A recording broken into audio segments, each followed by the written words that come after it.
आइए अगले सवाल की तरफ चलते हैं।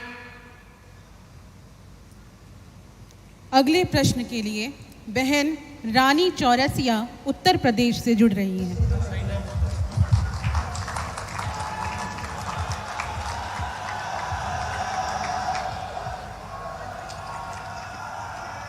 जय जय शीतला माता की। देश के यशस्वी प्रधानमंत्री जी को मेरा बहुत बहुत प्रणाम है। प्रधानमंत्री जी वोट बैंक की राजनीति करने वाले उन्होंने देश को बहुत नुकसान पहुंचाया है। जैसे ही मोदी जी बड़ा काम देश के लिए करते हैं, इनका विरोध का नारा 7वें आसमान पे पहुंच जाता है। पहले हमने देखा था कि ये सभी 3 तलाक का बहुत विरोध कर रहे थे और अब यूनिफॉर्म सिविल कोड का विरोध कर रहे हैं, जिससे हमारे जो मुस्लिम भाई बहन हैं उनको काफ़ी भ्रम हो रहा है और वे सब भ्रमित हो जा रहे हैं। कैसे इनको हम समझाएं? कृपया अपना मार्गदर्शन प्रदान करें। एक तो मैं आपको बधाई देता हूं, आपने ये सवाल पूछा। इस सवाल से मैं पूरा विश्वास से कह सकता हूं कि आप जमीन से जुड़ी हुई कार्यकर्ता हैं, लोगों के बीच रह करके लोगों के सुख दुख को जानने वाली बहन है आप, और इसलिए मैं पहले तो आपको बधाई देता हूं। देखिए, मुझे लगता है, यानी देखिए, हमें थोड़ा अध्ययन करना चाहिए। मुझे लगता है कि जो भी 3 तलाक के पक्ष में बातें करते हैं, 3 तलाक की वकालत करते हैं, ये वोट बैंक भूखे लोग मुस्लिम बेटियों के साथ बहुत बड़ा अन्याय कर रहे हैं।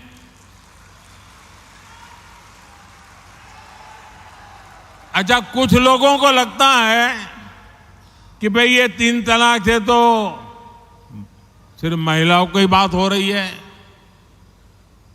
3 तलाक से जो नुकसान होता है ना, वो सिर्फ बेटियों को होता है ऐसा नहीं है, उसका दायरा उससे भी बड़ा है।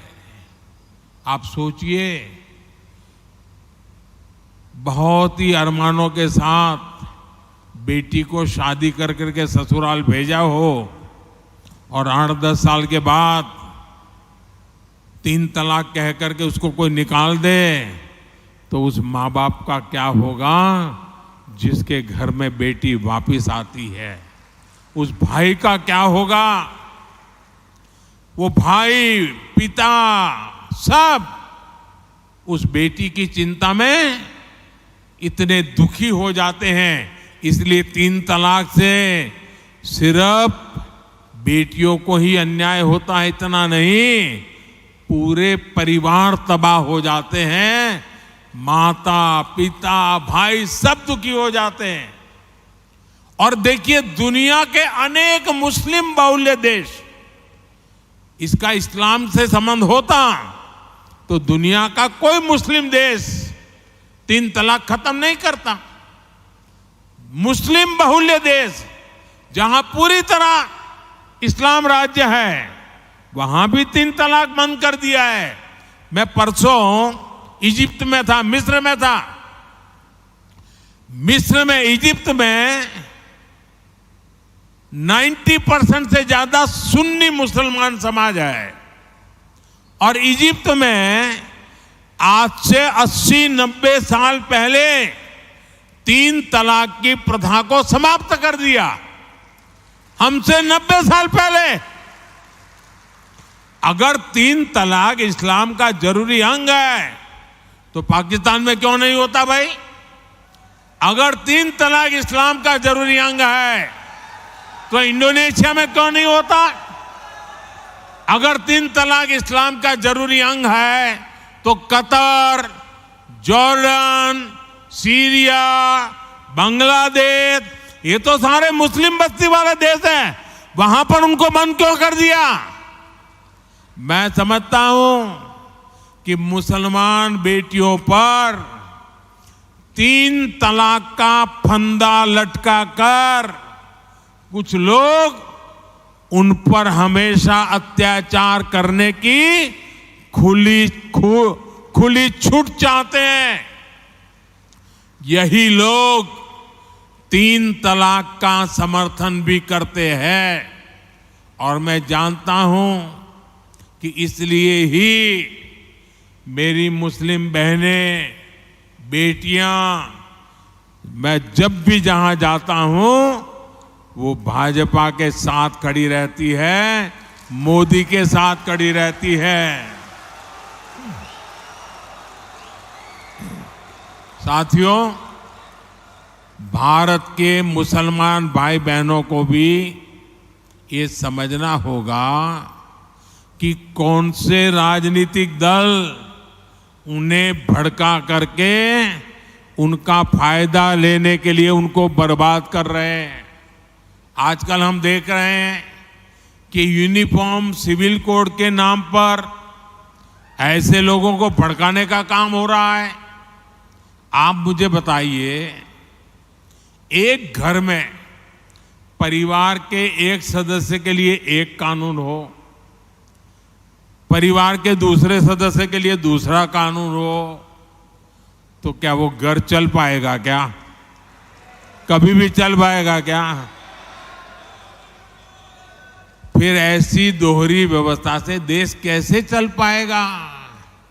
हमें याद रखना है कि भारत के संविधान में भी नागरिकों के समान अधिकार की बात कही गई है। साथियों, ये लोग हम पर आरोप लगाते हैं, लेकिन सच ये है कि यही लोग मुसलमान करते हैं।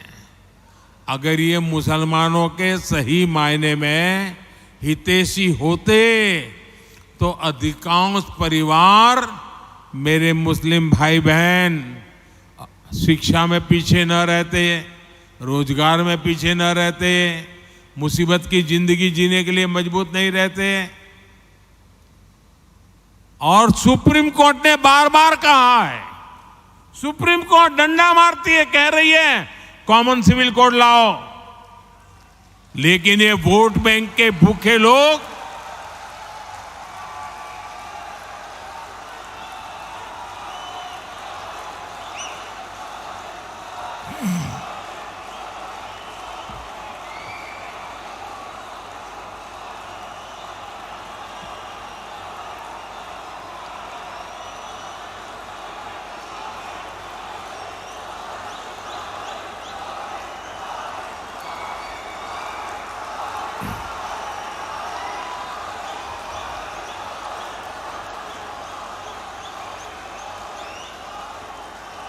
अच्छा, मैं आपको एक और बात बताना चाहता हूं।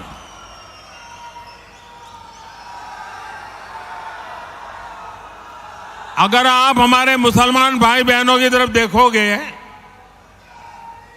और मैं देखता हूं कि जो हमारे पसमानदा मुसलमान भाई बहन हैं, ये वोट बैंक की राजनीति करने वालों ने हमारे जो पसमानदा मुसलमान भाई बहन हैं, उनका तो जीना भी मुश्किल करके रखा हुआ है। वो तो तबाह हो गए, उनको कोई फायदा नहीं मिला है। वे कष्ट में गुजारा करते हैं, उनकी आवाज सुनने के लिए कोई तैयार नहीं है। उनके ही धर्म के एक वर्ग ने पसमानदा मुसलमानों का इतना शोषण किया है, लेकिन इसके ऊपर कभी देश में चर्चा नहीं हुई। जो पसमानदा मुसलमान है, उन्हें आज भी बराबरी का हक नहीं मिलता।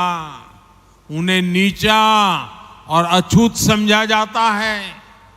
इसी समाज में मैं मुसलमान समाज की बात कर रहा हूं। मुसलमान भाइयों में जो हमारे पसमंदा भाई बहन हैं, जो पिछड़े हुए हैं, मैं उनकी बात करता हूं। पसमंदा मुसलमान मोची होते हैं, भिस्ती होते हैं, जोगी होते हैं, लाल बेंगी होते हैं, भटियारा होते हैं, मिरासी होते हैं, डफाली होते हैं, मुकेरी होते हैं, मदारी होते हैं, जुलाहा होते हैं, लंबाई होते हैं, बेदा होते हैं, बामणिया भी होते हैं, छिया होते हैं, लहरी होते हैं, हल्दर होते हैं, सिकदर होते हैं, कितनी ही जातियां।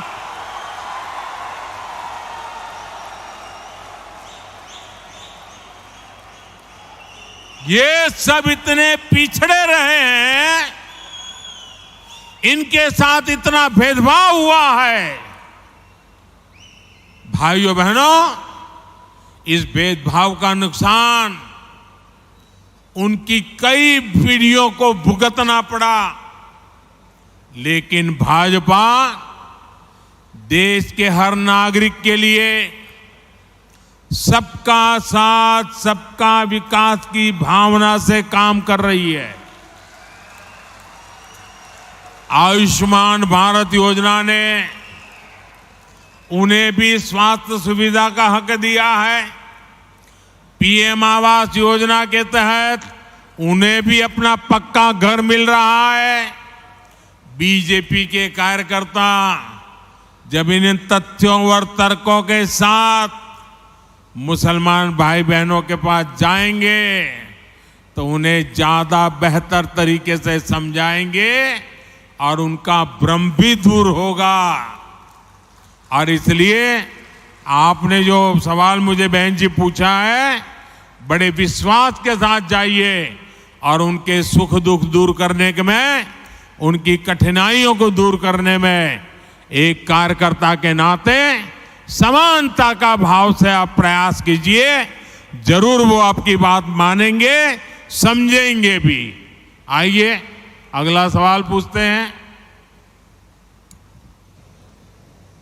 गुजरात राज्य से हेतल बेन जानी अपना सवाल पूछें।